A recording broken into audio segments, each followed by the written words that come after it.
ರಾಜ್ಯ ಬಿಜೆಪಿ ಮನೆಯಲ್ಲೂ ಕೂಡ ನವೆಂಬರ್ ಕ್ರಾಂತಿ ಸದ್ದು ಮಾಡ್ತಾ ಇದೆ. ಬಿಹಾರ ರಿಸಲ್ಟ್ ಬಳಿಕ ಬಿಜೆಪಿಯಲ್ಲೂ ಕೂಡ ಸ್ಥಾನ ಚೇಂಜ್ ಆಗತ್ತಾ? ಒಂದು ಕಡೆ ಕಾಂಗ್ರೆಸ್ನಲ್ಲಿ ಕಾಮನ್ ವಿಚಾರ ನವೆಂಬರ್ ಕ್ರಾಂತಿ, ಆದರೆ ರಾಜ್ಯ ಬಿಜೆಪಿ ಮನೆಯಲ್ಲೂ ಕೂಡ ಕ್ರಾಂತಿ ಸದ್ದು ಮಾಡ್ತಿದೆ. ಬಿಹಾರ ರಿಸಲ್ಟ್ ಬಳಿಕ ಬಿಜೆಪಿಯಲ್ಲೂ ಕೂಡ ಸ್ಥಾನಮಾನ ಚೇಂಜ್ ಆಗತ್ತಾ? ಬಿಜೆಪಿ ಅಧ್ಯಕ್ಷ ವಿಜಯೇಂದ್ರ ಬದಲಾಯಿಸುವ ಸಾಧ್ಯತೆ ಇದೆ ಅಂತ ಹೇಳಲಾಗ್ತಾ ಇದೆ. ಜಗನ್ನಾಥ ಭವನದಲ್ಲಿ ಈ ಬಗ್ಗೆ ಚರ್ಚೆ, ಗುಸುಗುಸು, ಪಿಸು ಪಿಸು ಕೇಳಿ ಬರ್ತಾ ಇದೆ. ಒಂದು ಕಡೆ ನಮ್ಮೆಲ್ಲರಿಗೂ ಗೊತ್ತಿರೋ ಹಾಗೆ ಕಳೆದ 4-5 ತಿಂಗಳಿನಿಂದಲೂ ಕಾಂಗ್ರೆಸ್ನಲ್ಲಿ ನವೆಂಬರ್ ಕ್ರಾಂತಿ ಆಗತ್ತೆ, ಹೈಕಮಾಂಡ್ ಬರುತ್ತೆ, ಈ ಮಾತುಗಳು ಸರ್ವೇ ಸಾಮಾನ್ಯ.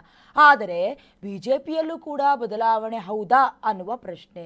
ಈ ಹಿಂದೆಯಿಂದಲೂ ಕೂಡ ಯತ್ನಾಳ್ ಅವರು ಬಿಜೆಪಿಯಿಂದ ಉಚ್ಚಾಟನೆಯಾಗೋದಕ್ಕೆ one of the main reason ಅಂತ ಹೇಳಿದ್ರೆ ಕುಟುಂಬ ರಾಜಕಾರಣವನ್ನ ತೀವ್ರವಾಗಿ ಅವರು ಖಂಡಿಸಿದ್ದು, ಹೈಕಮಾಂಡ್ನ ಗಮನಕ್ಕೆ ಹೋಗಿದ್ದು, ಬಿಜೆಪಿ ರಾಜ್ಯಾಧ್ಯಕ್ಷ BY ವಿಜಯೇಂದ್ರ ಅವರನ್ನ ಬಹಿರಂಗವಾಗಿ ಹೇಳಿಕೆಗಳನ್ನ ಕೊಡೋದ್ರ ಮೂಲಕ ಒಂದು ಕಡೆ ಕೆಂಗಣ್ಣಿಗೆ ಕಾರಣವಾಯಿತು. ಯತ್ನಾಳ್ ಅವರು ಉಚ್ಚಾಟನೆಯಾದ್ರು. ಅಲ್ಲಿಗೆ ರೆಬಲ್ಸ್ ಟೀಮ್ನ ನಾಯಕರು ಬಂಡಾಯ ಹೇಳೋದು, ಆಗಾಗ ತಿರುಗು ಬೀಳೋದು ಕಡಿಮೆ ಆಯ್ತಾ? ಖಂಡಿತವಾಗ್ಲೂ ಇಲ್ಲ.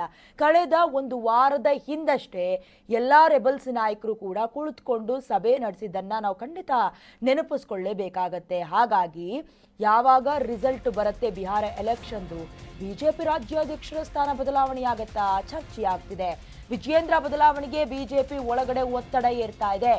BY ವಿಜಯೇಂದ್ರ ಅವರನ್ನ ಕೆಳಗಿಳಿಸಲೇಬೇಕು ಅಂತ ವಿರೋಧಿಗಳು ಸತತ ಪ್ರಯತ್ನ ಮಾಡ್ತಾ ಇದ್ದಾರೆ. ಪಕ್ಷದೊಳಗಿಂದಲೇ ಬಿಜೆಪಿ ಬಂಡಾಯಗಾರರಿಗೆ ಯತ್ನಾಳ್ ಕೂಡ ಸಾಥ್ ಕೊಡ್ತಿದ್ದಾರೆ. ಈ ಹಿಂದೆ ಮೀಟಿಂಗ್ ಅಟೆಂಡ್ ಮಾಡಿದ್ರು. ಈ ಬೆಳವಣಿಗೆಗಳ ಮೇಲೆ ಬಿಜೆಪಿ ವರಿಷ್ಠರು ಕೂಡ ಕಣ್ಣಿಟ್ಟಿದ್ದಾರೆ. ಬಿಹಾರ ಎಲೆಕ್ಷನ್ ಬಳಿಕ ಬಿಜೆಪಿಯಲ್ಲಿ ಚೇಂಜ್ ಪರ್ವ ಸೃಷ್ಟಿಯಾಗಬಹುದು. ಈಗಾಗಲೇ ರಾಜ್ಯಾಧ್ಯಕ್ಷರಾಗಿ BY ವಿಜಯೇಂದ್ರ 2 ವರ್ಷ ಪೂರ್ಣ ಆಗಿದ್ದಾರೆ. ಈ ಕಾರಣಕ್ಕೆ ಹೊಸ ಮುಖವನ್ನ ವರಿಷ್ಠರು ಹುಡುಕ್ತಿದ್ದಾರೆ ಅನ್ನುವಂತಹ ಕೆಲ ಮಾಹಿತಿಗಳು ಲಭ್ಯ ಆಗ್ತಾ ಇದೆ. ಒಂದು ಕಡೆ ಕಾಂಗ್ರೆಸ್ನಲ್ಲಿರುವಂತಹ ಸಾಲು ಸಾಲು ಲೋಪಗಳಿದೆ. ಸಂಬಂಧಪಟ್ಟಂತೆ ಧ್ವನಿ ಎತ್ತಿ ಹೋರಾಟ ಮಾಡಿ ಅಂತ ಖುದ್ದಾಗಿ ಈಗಾಗಲೇ ಸಂಘ ಪರಿವಾರ RSSನ ಕೆಲ ಮುಖಂಡರು ಕೂಡ ಬಿಜೆಪಿಗೆ ತುಂಬ ಖಡಕ್ ಆಗಿ, ತುಂಬ ಸ್ಮೂತ್ ಆಗಿ ಚಾಟಿ ಬೀಸಿದ್ರು. ಸಂಬಂಧಪಟ್ಟಂತೆ ಏನಾದರೂ ಹೋರಾಟಗಳು ನಡೀತಾ ಇದೆಯಾ, ಎಲ್ಲವನ್ನ ಕಂಡು ಕೇಳರಿಯದಂತೆ ಸೈಲೆಂಟ್ ಆಗಿದ್ದಾರೆ. BY ವಿಜಯೇಂದ್ರ ಅವರು ಕೂಡ 2 ವರ್ಷ ಪೂರ್ಣವಾಗ್ತಾ ಇದೆ ಅವರ ರಾಜ್ಯಾಧ್ಯಕ್ಷ ಸ್ಥಾನಕ್ಕೆ. ಸಂಬಂಧಪಟ್ಟಂತೆ ಅಲ್ಲಲ್ಲಿ ಒಂದು ಮನೆ 3 ಬಾಗಿಲು ಆಗೋಗಿದೆ. ಒಂದು ಕಡೆ ವಿಜಯೇಂದ್ರ ಬಣ, ಮತ್ತೊಂದು ಕಡೆ ಬಂಡಾಯ ಎದ್ದಿರುವಂಥ ನಾಯಕರು, ಮತ್ತೊಂದು ಕಡೆ ತಟಸ್ಥ, ಆ ಕಡೆಗೂ ಇಲ್ಲ ಈ ಕಡೆಗೂ ಇಲ್ಲ. ಆದರೆ BY ವಿಜಯೇಂದ್ರ ಅವರ ಪ್ರೋಗ್ರೆಸಿವ್ ರಿಪೋರ್ಟ್ ಅನ್ನ ಖಂಡಿತವಾಗ್ಲೂ ವರಿಷ್ಠರು ಗಮನಿಸ್ತಾರೆ. ಯಾಕೆ? ಇನ್ನೆರಡು ವರ್ಷ ಕಳೆದು ಬಿಟ್ರೆ ಮತ್ತೊಮ್ಮೆ ಎಲೆಕ್ಷನ್ ನಡೆಯುತ್ತೆ. ಬಿಜೆಪಿ ಹೇಗಾದ್ರೂ ಮಾಡಿ ಶತಾಯ ಗತಾಯ ಗೆಲ್ಲಲೇಬೇಕು. ಹಾಗಾಗಿ ಬದಲಾವಣೆ ಆಗತ್ತಾ? ಸಂಬಂಧಪಟ್ಟಂತೆ ಯತ್ನಾಳ್ ಕೂಡ ಪ್ರತ್ಯೇಕ ಸಭೆಯನ್ನ ರೆಬಲ್ಸ್ ಟೀಮ್ನ ಜೊತೆ ಮಾಡಿತು. ಬಿಜೆಪಿಯಲ್ಲಿ ಹೊಸ ಅಧ್ಯಕ್ಷರು ಯಾರಾಗ್ತಾರೆ ಅನ್ನುವಂಥ ಚರ್ಚೆ ಮುನ್ನೆಲೆಯಲ್ಲಿರುವ ಕೇಂದ್ರ ಸಚಿವ ವಿ ಸೋಮಣ್ಣ ಇತ್ತು. ಕೇಂದ್ರ ರಾಜಕೀಯದಿಂದ ರಾಜ್ಯ ರಾಜಕೀಯಕ್ಕೆ ಶಿಫ್ಟ್ ಆಗ್ತಾರಾ? ಅಧ್ಯಕ್ಷ ಸ್ಥಾನದಲ್ಲಿ ಅಥವಾ ಆ ರೇಸ್ನಲ್ಲಿ ಸುನೀಲ್ ಕುಮಾರ್ ಅವರು ಕೂಡ ಇದ್ದಾರೆ.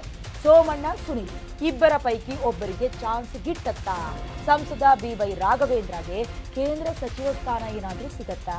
ಕೇಂದ್ರದಲ್ಲಿ ಅವರು ಹುದ್ದೆ ನೀಡಿ BSY BYB ಸಿಟ್ಟನ್ನ ಶಮನ ಮಾಡುವ ಕೆಲಸ ಆಗತ್ತಾ? ಕಮಲ ವರಿಷ್ಠರ ಸಿಟ್ಟನ್ನ ಶಮನ ಮಾಡುವ ಸಾಧ್ಯತೆ ದಟ್ಟವಾಗಿದೆ. ಒಂದು ಕಡೆ ನಮ್ಮ ರಾಜ್ಯದಲ್ಲಿ ಬಿಜೆಪಿ ಅಧಿಕಾರದ ಚುಕ್ಕಾಣಿಯನ್ನ ಹಿಡಿತು, ಅಥವಾ ಬಿಜೆಪಿ ನಮ್ಮ ರಾಜ್ಯದಲ್ಲಿ ಒಂದಷ್ಟು ಸ್ಥಾನಮಾನವನ್ನ ಗಿಟ್ಟಿಸ್ಕೊಳ್ತು ಅಂತ ಹೇಳಿದ್ರೆ ಯಡಿಯೂರಪ್ಪ ಅವರಿಂದ ಅಂತ ಹೇಳಿದ್ರೆ ಖಂಡಿತ ತಪ್ಪಾಗೋದಿಲ್ಲ.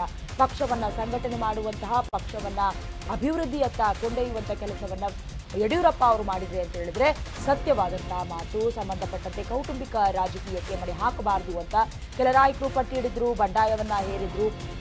ಹಾಗಾಗಿ ಅವರ ಸಿಟ್ಟನ್ನ ಕೂಡ ಶಮನ ಮಾಡಬೇಕು. ಹಾಗಾಗಿ ರಾಘವೇಂದ್ರ ಅವರಿಗೆ ಸಚಿವ ಸ್ಥಾನವನ್ನ ಕೇಂದ್ರದಲ್ಲಿ ಕೊಟ್ಟು ಈಗಾಗಲೇ ಕೇಂದ್ರ ಸಚಿವ ಸ್ಥಾನವನ್ನ ಅಲಂಕರಿಸಿರುವಂತ ವಿ ಸೋಮಣ್ಣ ಅವರನ್ನ ನಮ್ಮ ರಾಜ್ಯಕ್ಕೆ ತಂದು ಅವರನ್ನ ರಾಜ್ಯಾಧ್ಯಕ್ಷರನ್ನಾಗಿ ಮಾಡ್ತಾರಾ? ಯಾಕಂತ ಹೇಳಿದ್ರೆ ಕೇಂದ್ರ ರಾಜಕೀಯದಿಂದ ರಾಜಕೀಯಕ್ಕೆ ಶಿಫ್ಟ್ ಮಾಡಿದ್ರೆ ಏನು ಪ್ಲಸ್ ಇದೆ, ಏನು ಮೈನಸ್ ಇದೆ? ಯಾಕೆ ಅಂತ ಹೇಳಿದ್ರೆ ನಮ್ಮ ರಾಜ್ಯದ ಬಿಜೆಪಿ ಪಾಳ್ಯದಲ್ಲಿರುವಂತ ಕೆಲವೊಂದಷ್ಟು ಲೋಪದೋಷದಲ್ಲಿ ಅನುಭವಿ ಹಿರಿಯ ನಾಯಕರಿಗೆ ಮಣೆ ಹಾಕಬೇಕು ಅನ್ನುವಂಥ ಕೂಗು ಇವತ್ತಿನದಲ್ಲ. ಹಾಗಾಗಿ ಯತ್ನಾಳ್ ಅವರು ಕೂಡ ನನ್ನನ್ನೇ ಕನ್ಸಿಡರ್ ಮಾಡಿ ಅಂತ ಹೇಳ್ತಾ ಇಲ್ಲ. ನಮ್ಮ ಪಕ್ಷದಲ್ಲಿ ಹಿರಿಯರಿದ್ದಾರೆ, ಅನುಭವಸ್ಥರಿದ್ದಾರೆ, ಹಾಗಾಗಿ ಅವ್ರಿಗೆ ಸ್ಥಾನ ಕೊಡಿ ಅಂತ. ಈ ಎಲ್ಲ ಬೆಳವಣಿಗೆಗಳನ್ನು ನೋಡ್ತಾ ಇದ್ರೆ ಆ ಸ್ಥಾನಕ್ಕೆ ಸೂಕ್ತವಾದಂತಹ ವ್ಯಕ್ತಿ ಅಂದರೆ ವಿ ಸೋಮಣ್ಣ ಅವರ ಹೆಸರು, ಸುನಿಲ್ ಕುಮಾರ್ ಅವರ ಹೆಸರು ಮುನ್ನೆಲೆಗೆ ಬರ್ತಾ ಇದೆ. ಹಾಗಾಗಿ ಹೇಗಾದ್ರೂ ಮಾಡಿ ವಿಜಯೇಂದ್ರ ಅವರನ್ನ ಕೆಳಗಿಳಿಸಿದ್ರೆ ಆ ಸಿಟ್ಟನ್ನ ಶಮನ ಮಾಡಬೇಕು. ಹಾಗಾಗಿ ಈಗಾಗಲೇ ವಿಜಯೇಂದ್ರ ಅವರನ್ನ ಕೆಳಗಿಳಿಸಿದ್ರೆ ಅವ್ರಿಗೆ ಯಾವ ಸ್ಥಾನ ಕೊಡಲಾಗತ್ತೆ? ಜೊತೆಗೆ ರಾಘವೇಂದ್ರ ಅವರು ಈಗಾಗಲೇ ಸಂಸದರಾಗಿ ಮುಂದುವರಿತಾ ಇದ್ದಾರೆ. ಹಾಗಾಗಿ ಅವರನ್ನ ಯಾವ ರೀತಿಯಲ್ಲಿ ಮೇಲ್ಗಡೆ ತೆಗೆದುಕೊಂಡು ಹೋಗ್ಬೇಕು ಅಂದ್ರೆ ಹೈಕಮಾಂಡ್ ಕರ್ಕೊಂಡೋಗಿ ಕೇಂದ್ರದಲ್ಲಿ ಯಾವ ಸ್ಥಾನಮಾನವನ್ನ ಕೊಡತ್ತೆ ಎಲ್ಲವನ್ನ ಕೂಡ ಲೆಕ್ಕಾಚಾರ ಹಾಕೊಳ್ಳೋದ್ರ ಮೂಲಕ ಬಂಡಾಯ ಎದ್ದಿರುವಂತಹ ನಾಯಕರನ್ನ ಕೂಡ ತಮ್ಮ ಒಳಗೆ ತೆಗೆದುಕೊಳ್ಬೇಕು. ಯಾಕಂದ್ರೆ ಈಗಾಗಲೇ ನಮಗೆ ಗೊತ್ತಿದೆ ಬಿಜೆಪಿ ಪಾಳ್ಯದಲ್ಲಿ ಏನೇನಾಗ್ತಾ ಇದೆ.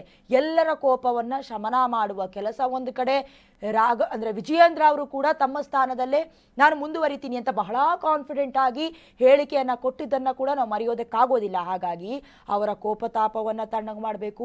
ಈ ಕಡೆ ಬಂಡಾಯ ಎದ್ದಿರುವಂತಹ ಪ್ರತ್ಯೇಕವಾದಂತಹ ಸಭೆಯನ್ನ ಕುಮಾರ್ ಬಂಗಾರಪ್ಪ, ಅರವಿಂದ್ ಲಿಂಬಾವಳಿ ಸೇರಿದಂತೆ ಕೆಲವೊಂದಷ್ಟು ನಾಯಕರು ಪ್ರತ್ಯೇಕವಾದಂತಹ ಸಭೆಯನ್ನ ಮಾಡ್ತಾ ಇರೋದು. ಒಂದು ಕಡೆ ಪಕ್ಷದಿಂದ ಉಚ್ಚಾಟನೆ ಆಗಿದ್ರು ಕೂಡ ಯತ್ನಾಳ್ ಅವರು ಸಭೆಯಲ್ಲಿ ಭಾಗಿಯಾಗಿದ್ದು. ಹಾಗಾಗಿ ಇದು ಹೈಕಮಾಂಡ್ಗೆ ತಲೆಬಿಸಿ.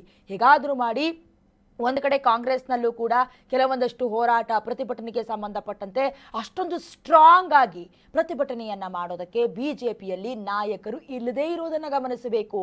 ಸಂಬಂಧಪಟ್ಟಂತೆ ಈ ಹಿಂದೆ ಹಲವಾರು ಕೋರ್ ಕಮಿಟಿ ಸಭೆಗಳನ್ನ ಮಾಡಿದ್ರು ಕೂಡ ಎಲ್ಲರನ್ನ ಒಕ್ಕುರಲ ಒಮ್ಮತದ ಅಭಿಪ್ರಾಯಕ್ಕೆ ತರೋದ್ರಲ್ಲಿ ವಿಜಯೇಂದ್ರ ಅವರು ಸಾಕಷ್ಟು ಬಾರಿ ಫೇಲ್ಯೂರ್ ಆಗಿದ್ದಾರೆ. ಹಾಗಾಗಿ ಆ ಸ್ಟ್ರಾಂಗ್ ಕ್ಯಾಂಡಿಡೇಟ್ ಯಾರಾಗ್ತಾರೆ ರಾಜ್ಯಾಧ್ಯಕ್ಷದ ಸ್ಥಾನಕ್ಕೆ, ಅಥವಾ ಹೈಕಮಾಂಡ್ ನಿರ್ಧಾರ ಮಾಡುತ್ತಾ, ಸಹಿ ಸಂಗ್ರಹ ಏನಾದರೂ ಮಾಡ್ಕೊಳ್ಳುತ್ತಾ, ಅಥವಾ ಇರುವಂತಹ ಆ ನಾಯಕರಲ್ಲಿಯೇ ನಿಮ್ಮಲ್ಲೇ ಅಭಿಪ್ರಾಯವನ್ನ ವ್ಯಕ್ತಪಡಿಸಿ ಅನ್ನೋದಾಗಿ ಬಿಟ್ಕೊಡತ್ತಾ ಎಲ್ಲವೂ ಕೂಡ ಪ್ರಶ್ನೆ. ನವೆಂಬರ್ನಲ್ಲಿ ಕೈ ಕ್ರಾಂತಿಯ ಜೊತೆಗೆ ಅಂದ್ರೆ ಕೈನಲ್ಲಿ ನವೆಂಬರ್ ಕ್ರಾಂತಿಯ ಜೊತೆಗೆ ಕೇಸರಿ ಪಾಳ್ಯದಲ್ಲೂ ಕೂಡ ಕ್ರಾಂತಿ ಆಗತ್ತಾ ಕಾದು ನೋಡಬೇಕು.